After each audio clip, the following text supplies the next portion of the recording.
یا ایھا الذین آمنوا ان جاءکم فاسق بنبأ فتبینوا ان تصیبوا قوما بجہالة فتصبحوا على ما فعلتم نادمین۔ اے ایمان والو، کوئی شخص تمہارے پاس کوئی خبر لے کے آئے تو اس کی خوب تحقیق کیا کرو، کہیں ایسے نہ ہو کہ تم نادانی میں کسی کے اوپر حملہ کر بیٹھو، پھر تمہیں ندامت اٹھانی پڑے۔ تو پہلی اخلاقی ہدایت سورہ حجرات کی اور آج کے اس خطبہ جمعۃ المبارک کے ریفرنس سے یہ ہوئی کہ ہر چیز کو تحقیق کے ساتھ قبول کرنا چاہیے۔ ہر سنی انسنی بات نہ تو اسے ماننا چاہیے، نہ اسے پوسٹ بنا کے آگے شیئر کر دینا چاہیے، نہ اسے دوستوں کے سامنے کر دینا چاہیے، نہ اسے ایک خبر بنا کے لگا دینا چاہیے۔ یہ صحافیوں کے لیے بھی ہے، یہ اداریہ نگاروں کے لیے بھی ہے، یہ پوسٹ بنانے والوں کے لیے بھی ہے، یہ یوٹیوبرز کے لیے بھی ہے، یہ ٹک ٹاکرز کے لیے بھی ہے، یہ فیس بک کے یوزرز کے لیے بھی ہے، یہ ہر شخص کے لیے قیامت تک کی ہدایت ہے۔ اور یہ نہیں لفظ بولے تحقیق کر لو، لفظ تبین ہے، اور تبین کی بارے میں اہل علم نے یہ لکھا ہے، تبین یہ ہوتا ہے کہ آپ پوچھیں آپ کو کس نے بتایا،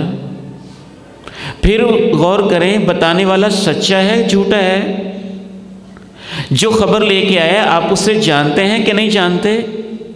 اس نے پھر کس سے سنا، پھر اس نے کس سے سنا، وہ سچا ہے کہ جھوٹا، آپ کو اس کی بات کی سمجھ بھی آئی ہے کہ نہیں، پھر یہ بات آگے کرنے والی بھی ہے کہ نہیں، پھر کن کے سامنے کرنی ہے اور کن کے سامنے نہیں کرنی۔ میڈیکل سائنس سے متعلقہ بات کو ڈاکٹر بہتر سمجھے گا، دین سے متعلقہ بات کو عالم بہتر سمجھے گا،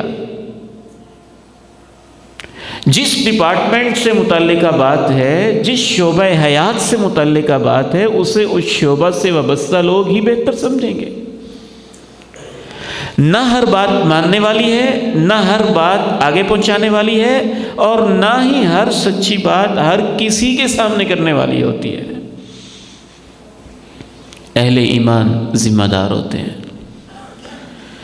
یا ایھا الذین آمنوا ان جاءکم فاسق بنبأ فتبینوا ان تصیبوا قوما بجہالة فتصبحوا علی ما فعلتم نادمین۔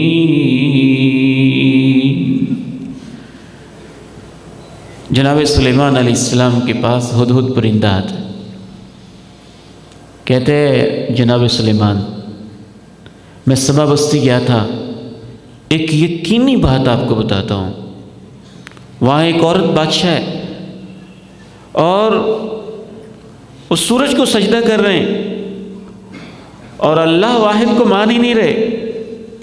بات کرنے والا پرندہ ہے، جس کے سامنے کر رہے پیغمبر ہے، وقت کا نبی ہے، بادشاہ بھی ہے۔ ہدہد کو کوئی ذاتی مفاد نہیں ہے، اللہ کی توحید کی بات ہے، شرک کی بات ہے۔ تو جناب سلیمان کیا کہتے ہیں کہ چلو اس علاقے پہ دعویٰ بولتے ہیں، کہتے ہیں سننظر اصدقت، ہم تحقیق کریں گے کہ تیری خبر سچی ہے یا تجھے غلطی لگی ہے۔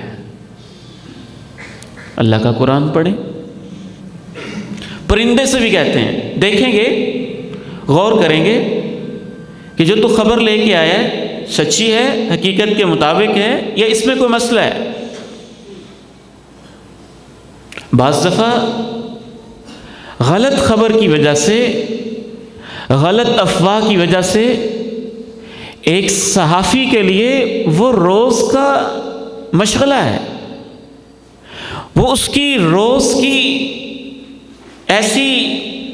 ایک پروفیشنل وابستگی ہے کہ اس نے لگانی لیکن اس سے اندازہ نہیں ہے